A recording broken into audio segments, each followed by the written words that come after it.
Les champignons ne sont pas magiques, mais les recettes, par contre, le seront.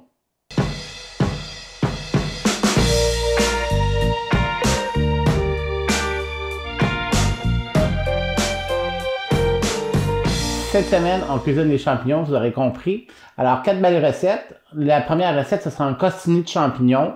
Un petit gueuleton, toujours le fun, le midi avec une salade. C'est toujours apprécié. Ou on peut le faire en plus petits morceaux pour faire un apéro aussi. OK, un petit côté croquant, pizza du costini, c'est toujours succulent. Après ça, on va faire des champignons farcis qu'on pourrait servir en entrée ou encore en hors-d'œuvre. La troisième recette, je vous ai fait sauce crème champignon vin blanc avec, au lieu de prendre des pâtes alimentaires qu'on voit plus souvent, comme les spaghettini ou les macaronis ou les rotini ou les boucles ou tout ce que vous voulez, on va prendre de l'orzo. Donc, ça va faire... L'orzo, je trouve ça ressemble toujours un peu à un riz, OK? Les gens sont moins habitués de le voir, je trouve ça le fun. Puis le côté crémeux avec du porc, côtelette de porc, c'est vraiment délicieux. Et en dernier, on va faire un pot au feu de boulettes de 3 viandes aux champignons et au vin rouge. On part la première recette. Donc, pour faire les crostini, ça prend évidemment du pain. Je sais, j'ai un beau pain de campagne. J'aime bien ça, ou sinon une autre sorte de pain. Ça va nous prendre des champignons tranchés. Puis les champignons, essayez de les trancher quand même assez épais. Parce qu'un champignon cuit, c'est sûr qu'il diminue beaucoup. Il perd beaucoup d'eau. OK? Donc, ça diminue beaucoup. Donc, quand ils sont assez épais, ça garde quand même une texture intérieure, le fun. Et puis du beurre. On va avoir besoin de ciboulettes. Pour faire le côté crémeux, on peut prendre la crème 35%. Moi, je prends la crème de champignons. C'est vite fait, c'est bien fait et c'est complet.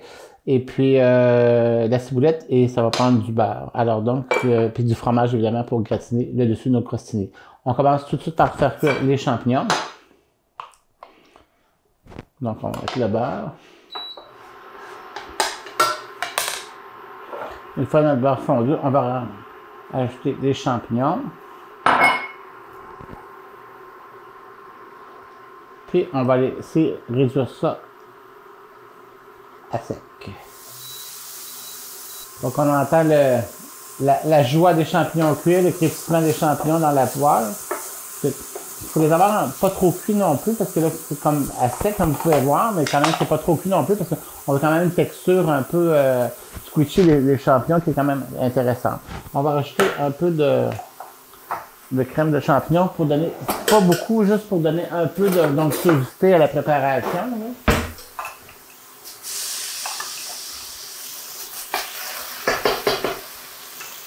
On va y rajouter un peu d'eau.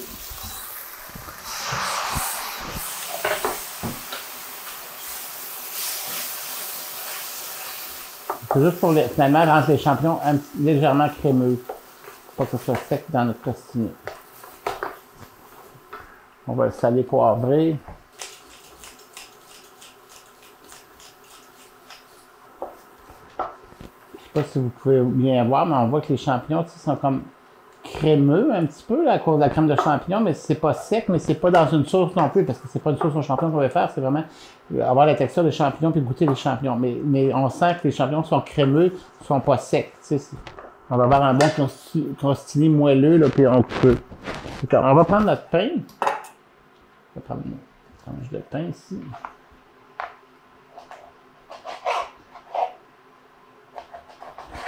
Puis on va les faire cuire sur une tôle avec papier parchemin. On va préparer ça ici.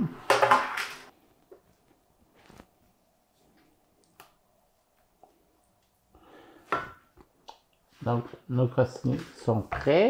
Ça c'est déjà prêt. On va rajouter, si vous avez l'ail, vous pourriez mettre de l'ail aussi dedans, c'est excellent. Si vous voulez, on va mettre un petit peu d'oignon vert. Le côté relevé du champignon. Et puis ici, sur le dessus, moi je vais mettre du fromage suisse.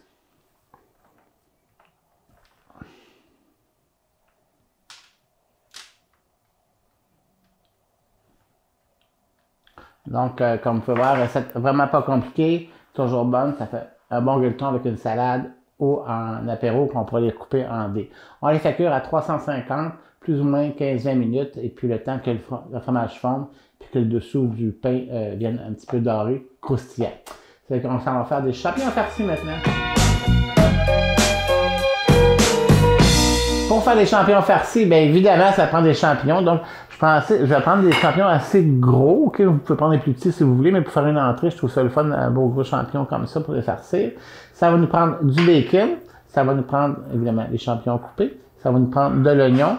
Puis sur le dessus, on va mettre évidemment du fromage râpé. Puis on va mettre des petits croutons au beurre. Alors on va faire j'ai pris de la baguette un peu plus sec, là, ok, pour faire des croutons. Puis on va faire fondre du beurre. Puis on va imbiber les croutons de beurre. Puis on va mettre un peu de graines de céleri. Puis on va mettre ça sur le dessus. Vous allez voir, ça va être délicieux. Première étape, on va faire que le bacon.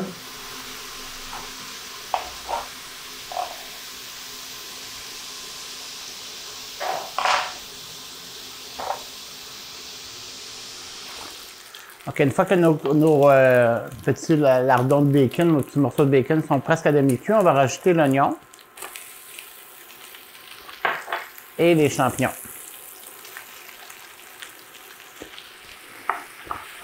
Je vais y aller mollo sur le sel parce que le bacon est déjà salé, mais quand même, je vais en mettre un peu parce que les champignons, c'est tellement neutre, on va dire ça comme ça. Il faut les puncher un peu plus.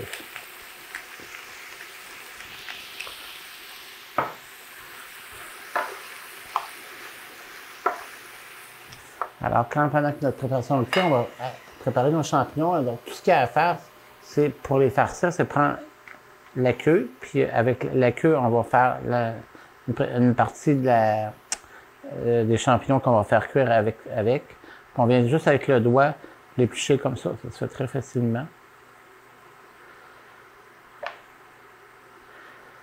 Comme ça ici. Voilà. Ça fait que notre champignon est épluché. Et si on veut le maintenir droit, exemple, si vous voulez faire des hors d'œuvre avec, parce que sinon le champignon a tendance à basculer, on vient d'un trait de couteau, passer un trait de couteau comme ça tout simplement, puis à ce moment-là, il va rester bien droit. Pour les faire cuire, dans notre cas, je vais prendre un moule à mini muffin, et puis on va venir mettre de l'enduit végétal dessus pour pas que ça colle. Puis on va venir mettre nos champignons quand je vais les avoir farcis là-dessus, un après l'autre, on va les faire cuire comme ça. Puis ici, la préparation, c'est avec ça qu'on va se servir pour faire notre farce aux champignons. Parce que les champignons, c'est parfait, ils ont bien attendri. On ne va pas les avoir trop cuits non plus. Donc, je vais rajouter toujours mon côté un peu onctueux avec la crème de champignons.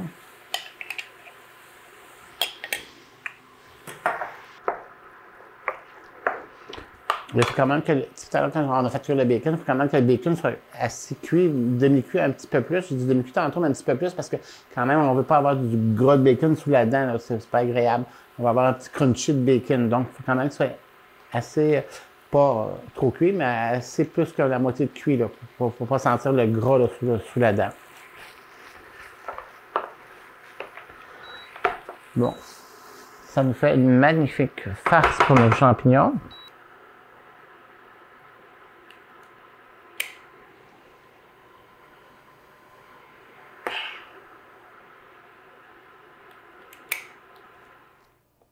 Et ainsi de suite. Je pense que vous avez bien compris le principe, là. Pour farcir, on va mettre du fromage par-dessus.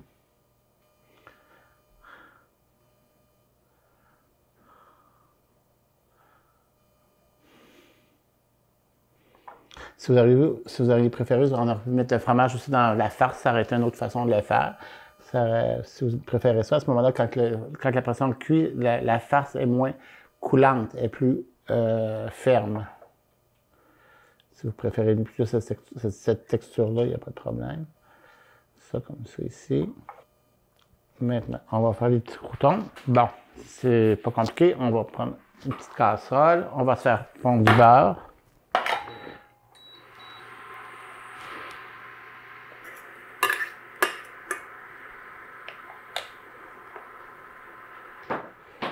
Notre beurre est déjà fondu, pas plus long que ça. On va prendre des petits croutons, comme ça ici. On va mettre un peu de graines de céleri. Et puis, on va mettre un peu de poivre. Et on mélange tout ça.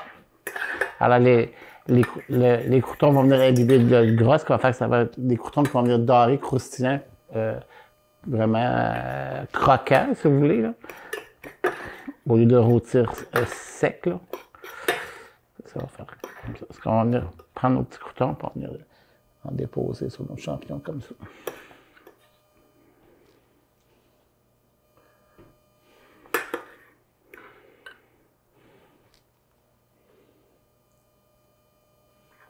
Donc, ça va amener, parce que le champignon, évidemment, c'est un peu mollasque là, quand ça cuit. Donc, avec les croûtons, ça va nous donner un crunchy, là. C'est ce qui va rendre la bouchée intéressante quand on va la manger.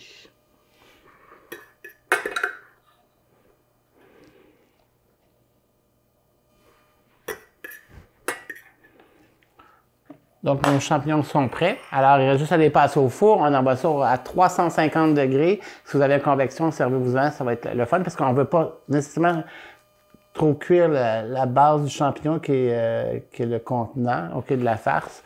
On ne veut pas qu'il soit trop mollasque. On veut quand même qu'il reste assez ferme. Parce que vous pouvez l'envoyer à convection, il n'y a pas de problème. Aussi, comme présentement, ma farce, elle est déjà chaude, donc elle est déjà prête. On peut juste envoyer ça en dessous du broil pour faire griller, puis faire gratiner, puis ça pourrait aussi bien aussi. C'est qu'on envoie ça au four et puis on va cuisiner l'orzo, le fameux orzo avec la sauce crème de vin blanc. Alors, on fait ça.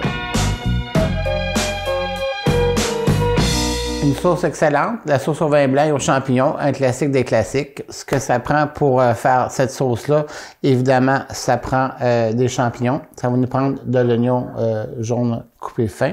On va rajouter de la crème, évidemment, la crème 35. Ça va nous prendre du vin blanc. Ça va nous prendre du beurre, c'est sûr, et beaucoup de beurre.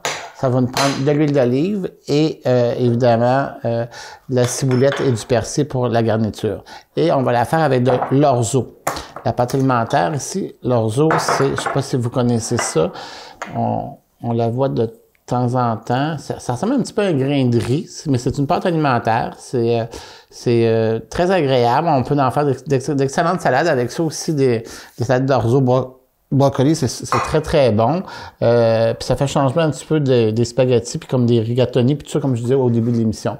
Parce que comme les pâtes alimentaires, on le fait cuire à l'eau bouillante, al dente, et puis le tour est joué. Vraiment pas compliqué. Et une fois cuit, ben ça nous donne ça ici. Ça nous donne ces pâtes-là qui ont gonflé, là, puis comme une pâte alimentaire traditionnelle. Celles-là sont un peu collantes parce que moi, je les ai préparées d'avance, là. Mais c'est vraiment facile à cuire, c'est très agréable. Et ça devient un très bon accompagnement. Comme je vous dis, avec le porc, c'est délicieux. Cette préparation-là, avec de l'orzo, c'est vraiment délicieux. C'est le cas de dire, avec le porc, on part ça tout de suite. Ça fait qu'on y va.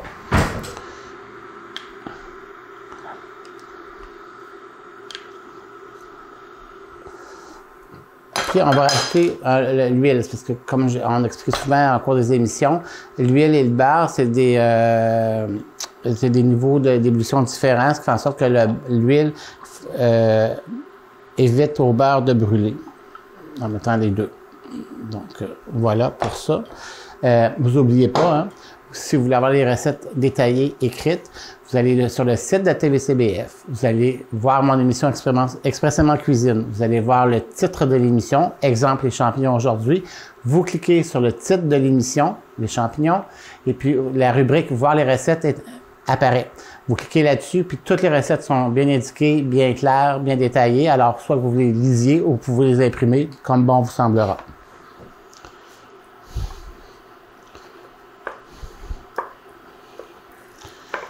Une fois que notre beurre est fondu, on va rajouter l'oignon. On va faire revenir un peu l'oignon doucement.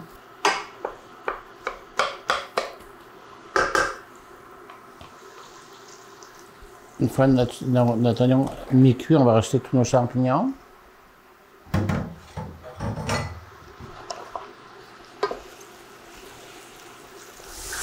Bon, donc nos champignons, ils ont un petit peu caramélisé dans le fond avec l'oignon, avec le sucre d'oignon.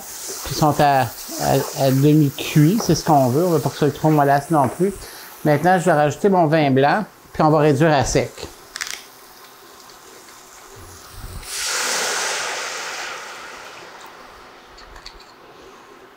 Et on laisse bouillir comme ça pour vraiment réduire à sec, pour que ça soit le plus concentré possible, puis que l'effet de l'alcool soit disparu, parce qu'on ne veut pas goûter l'alcool, on veut goûter la saveur du vin.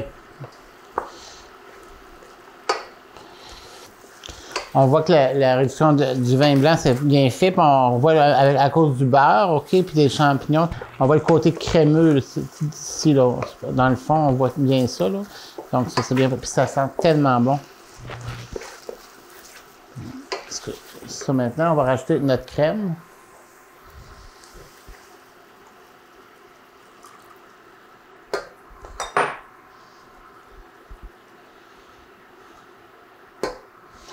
Et on va laisser épaissir. On voit que la sauce épaissie, c'est ce qu'on voulait avoir. On va juste vérifier l'assaisonnement. Je vais ajouter un peu de sel. Puis le poivre.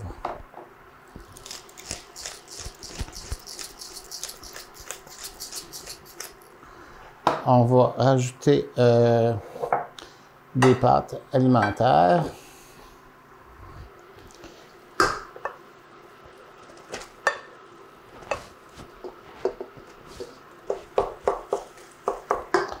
Je vais rajouter. Je vais mettre du kale, mais on aurait pu mettre aussi, je n'ai pas parlé au début, je m'excuse, du kale ou du bébé épinard aussi à l'intérieur. Ça aurait pu être super intéressant. On va rajouter du kale. On va rajouter des échalotes. Et beaucoup de fromage.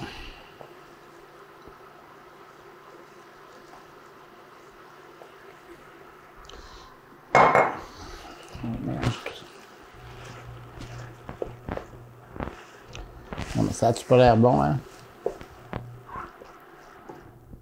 Et nos pâtes aux champignons, notre orzo aux champignons, sont prêts. Donc, une fois que c'est fait, c'est prêt à servir. Et je vous jure, c'est délicieux. Et je me répète, avec un rôti de porc, vraiment délicieux.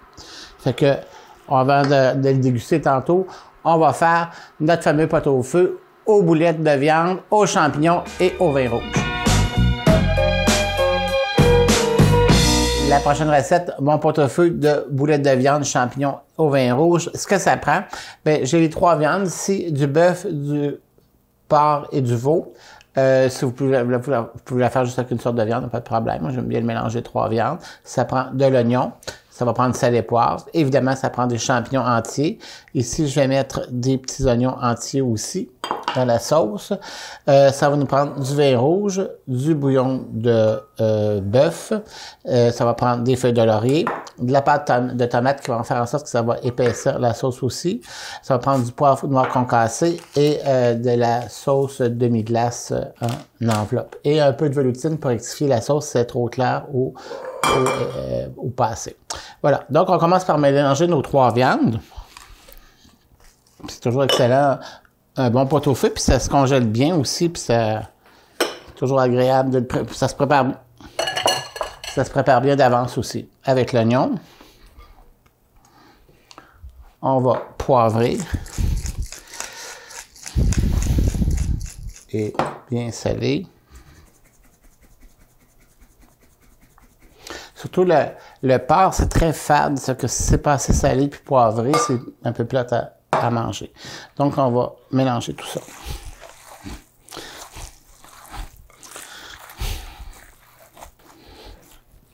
Voilà, c'est fait. Alors, dans ma façon de voir les boulettes de viande, je ne mets jamais d'œufs dedans, ni de chapelure. Ça, c'est ma façon à moi de faire les choses. Je déteste ça, manger ça comme ça. Alors, je trouve que quand la viande se cuit au four, se coagule, ça se tient très bien, ça se défait pas. Et en plus, des boulettes de viande roulées 40 fois, là, quand tu pèses là-dessus, puis ça fait comme une balle de golf, ça revole, ça non plus, on n'y en a pas question. Parce que donc, je prends une cuillère à crème glacée pour faire des petites boulettes. Donc, on y va de même. Puis c'est tout. Je manipule pas plus que ça. Des fois, s'ils sont un petit peu déformés, je vais redonner un petit tour, mais c'est tout. Donc, ça fait une boulette que quand on la mange, elle est tendre, puis elle se casse facilement à la fourchette, elle ne revole pas dans l'assiette du voisin.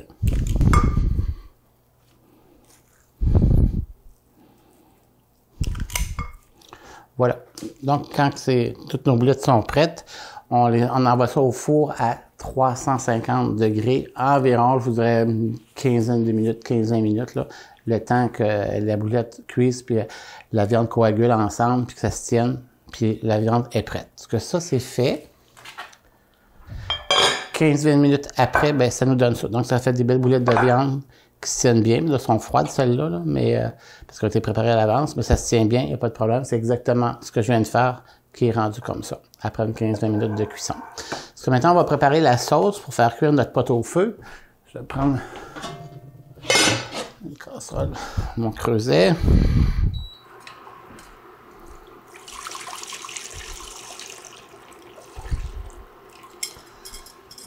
Je vais mettre du vin rouge. OK. On va rajouter une boîte de pâte de tomate. Je viens pousser ici tout ça, puis la boîte de conserve se vide toute seule. Puis il ne reste plus rien dedans. On va mettre 2 enveloppes de sauce demi-glace.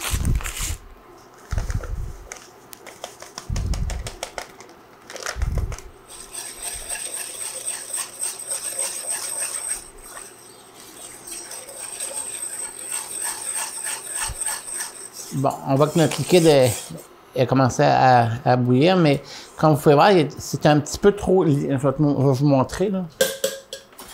C'est un peu trop liquide. Et ça, c'est trop liquide pour une sauce. Et quand on veut faire des pots au feu, on a déjà fait une émission sur les pots au feu, je vous l'ai déjà expliqué, c'est que faut que ça soit un peu épaissi, la sauce, pas trop épaisse non plus, parce que ça va, en cuisant, ça va être encore plus, puis les champignons vont boire du jus aussi. Mais il faut quand même que ça soit plus épais, ce qui va faire en sorte que la boulette de viande, le cube de bœuf ou d'autres viandes, va faire qu'il va être moelleux. Parce que sinon, si c'est un cube de viande, une cuite dans un liquide qui est trop liquide, à ce moment-là, c'est sec, c'est friable, ça fait des filaments, surtout dans le cube de bœuf, là, c'est encore pire. On le voit plus dans la boulette, c'est peut-être un peu moins, mais pour les autres morceaux de viande, les cubes, c'est toujours comme ça. C'est que ça, c'est préférable que dans une sauce légèrement épaissie. C'est pour ça que je vous disais, dépendamment de l'épaisseur, on va prendre un peu de veloutine, ce qui va nous donner l'onctuosité de la sauce qu'on va avoir pour cuire nos boulettes. Que je vais l'épaissir légèrement.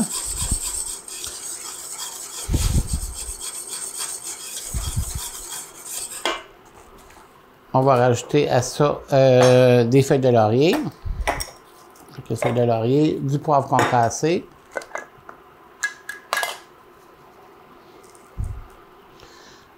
Aussi, c'est sûr qu'avec quand cuisant, il y a l'évaporation de la sauce qui va épaissir, mais en partant, si c'est pas assez épais, ça fait le phénomène que je vous ai expliqué.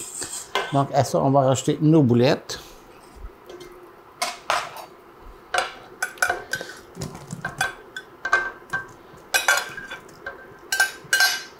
Des petits oignons. Parce qu'on peut voir ici, les bouillons de la sauce là, sont plus épaisses. Comme dirait ma mère, les yeux sont plus gros. Là, on voit que c'est plus épais. Là, ça a une consistance. On va mettre des petits oignons perles. Et des champignons. Je les laisse entiers parce que j'aime bien avec les boulettes d'avoir les champignons entiers.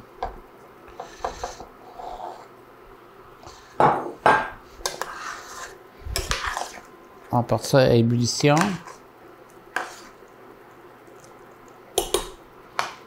Quand ça bout, on le couvre, on le met à bake, non pas à convection. Les pots au feu, il faut que ça bout par en dessous, non pas une chaleur qui va tourner autour. Là, ça donne absolument rien. Alors, à genre 350, pendant environ 1h30 à peut-être 2 heures. Là, ça dépend des fourneaux. Puis vous allez voir, vous pouvez découvrir un peu vers la fin de la cuisson pour que la sauce épaississe encore plus. Vous allez l'avoir plus crémeuse. Et puis vous allez voir, c'est délicieux. On peut la manger avec des pommes de terre grillées au four, délicieux, avec des pâtes alimentaires, avec un riz. Tout ça, c'est bon. Ou avec une salade ou des légumes verts. Ça fait qu'on fait le résumé. On va voir premièrement nos crostini pour nos champignons de quoi ils ont l'air. Ils sont au four depuis ce temps-là. Alors, mes cuissons sont faites. La première recette qu'on a faite, des crostini de champignons délicieux. Vous allez voir, vous pouvez les casser en petits morceaux pour faire des bouchées. C'est vraiment délicieux. Ou sinon, vous les présentez comme ça, comme je vous disais au cours de l'émission, avec une salade ou une viande ou peu importe. Si vous avez, petite parenthèse, vous avez remarqué, aujourd'hui, je ne fais que des champignons de Paris, des champignons blancs qu'on trouve facilement un peu partout. Si vous préférez d'autres sortes de champignons, pleurotes, peu importe, champignons café ou ce que vous voulez, vous pouvez l'utiliser. Moi, je suis allé avec ces champignons-là parce qu'ils sont faciles, sont très accessibles, sont faciles d'accès et sont pas trop dispendieux. Donc, à partir de là, j'ai fait les recettes. La seconde recette, nos petits champignons farcis. Alors, ils sont vraiment délicieux. Alors, ça vous fait une belle entrée, des petites bouchées. C'est croquant. Le petit croquant ici du pain bien doré. Donc, c'est très croustillant avec le bacon à l'intérieur. Donc, c'est un beau mix de bouchées, d'entrée, OK, ou d'accompagnement, ou ce que vous voulez faire aussi avec un steak, par exemple. Puis ici, il y a notre fameuse orzo, qui est très crémeux, j'ai rajouté un peu de fromage sur le dessus, du persil. Comme je vous disais, vous auriez pu mettre du bébé épinard, vous auriez pu mettre aussi des feuilles de betterave, de la bêta-carde, OK, à l'intérieur. Il y a plein de possibilités, des têtes de brocoli avec les champignons, ça aurait été un beau mix aussi. Ou, si vous préférez utiliser une autre pâte, ça va faire très bien, c'est parce que moi, je vais vous montrer autre chose que les pâtes traditionnelles. Et maintenant, ce qui se cache en dessous du couvert, c'est le fameux pot-au-feu. Alors, je vais le découvrir, il est tout chaud encore. Donc, la sauce au vin est bien épaisse, c'est ce qu'on voulait. Donc, on voit bien les boulettes, sont bien glacées, sont bien emprisonnées par la sauce, sont bien enrobées par la sauce. Les têtes de champignons ont rapetissé un peu, c'est normal. Ils ont bu le vin aussi, ont pris du goût. Fait que donc, puis la sauce, on voit qu'elle est juste belle, là. OK? C'est pas trop clair, pas trop épais. Les petits oignons sont là. Donc, facile à faire. Vous faites cuire ça lentement. Ça se congèle bien, ça se conserve bien. Si vous voulez amener ça pour une fin de semaine, un chalet, peu importe, ça sert bien. Vous pouvez faire une bonne gang de gens avec ça. Servir plein de gens, puis tout le monde va être content. Parce que là-dessus, je vous souhaite bonne cuisine. Alors, c'était la magie de mes recettes avec les champignons et non pas les champignons magiques. Je vous souhaite une bonne semaine. On se revoit très bientôt.